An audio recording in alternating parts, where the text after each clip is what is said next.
Banjir besar kembali melanda wilayah Karawang, Jawa Barat. Air dilaporkan mencapai ketinggian hingga 2 meter, merendam 31 desa di berbagai kecamatan. Ribuan warga terdampak, aktivitas lumpuh, dan sejumlah wilayah terisolasi. Apa penyebab banjir sebesar ini? Bagaimana kondisi terkini warga di lapangan? Dan seberapa parah dampaknya bagi kehidupan masyarakat Karawang? Sebelum kita lanjut, jangan lupa like, komen, dan subscribe channel ini agar kamu tidak ketinggalan informasi penting dan update terbaru seputar peristiwa nasional. Banjir besar ini mulai terjadi setelah hujan deras mengguyur Karawang dan wilayah hulu sungai sejak beberapa hari terakhir. Curah hujan tinggi menyebabkan debit Sungai Citarum dan sejumlah sungai lain meningkat drastis hingga akhirnya meluap ke permukiman warga. Dalam hitungan jam, air mulai menggenangi jalan, sawah hingga rumah-rumah warga.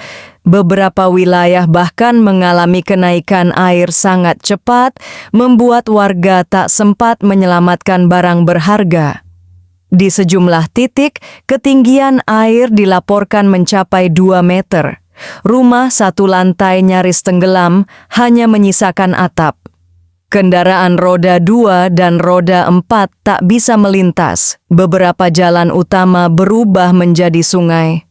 Warga terpaksa mengungsi ke tempat yang lebih tinggi seperti sekolah, masjid, dan balai desa.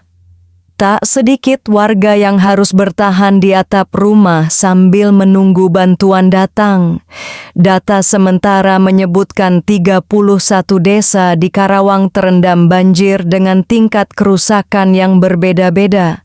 Desa-desa di dataran rendah menjadi wilayah paling terdampak karena air sulit surut. Aktivitas sekolah dihentikan, pasar tutup, dan roda perekonomian warga lumpuh total. Banjir ini membawa dampak besar bagi kehidupan warga.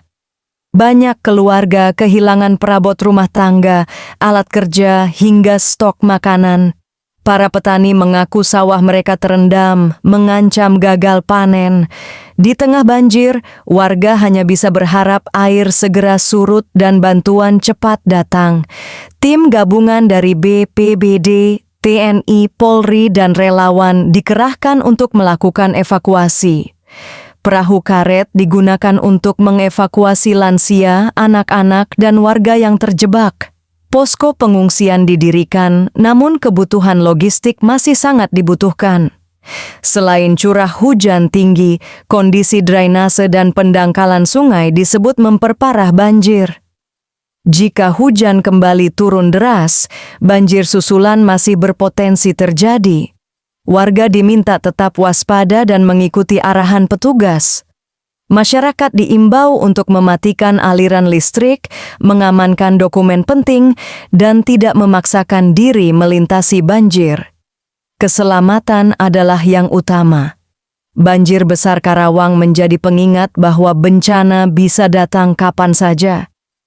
Semoga air segera surut dan warga Karawang dapat kembali beraktivitas seperti sedia kala.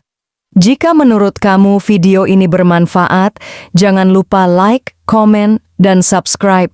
Bagikan video ini agar lebih banyak orang tahu kondisi terkini Karawang. Terima kasih sudah menonton, sampai jumpa di video berikutnya.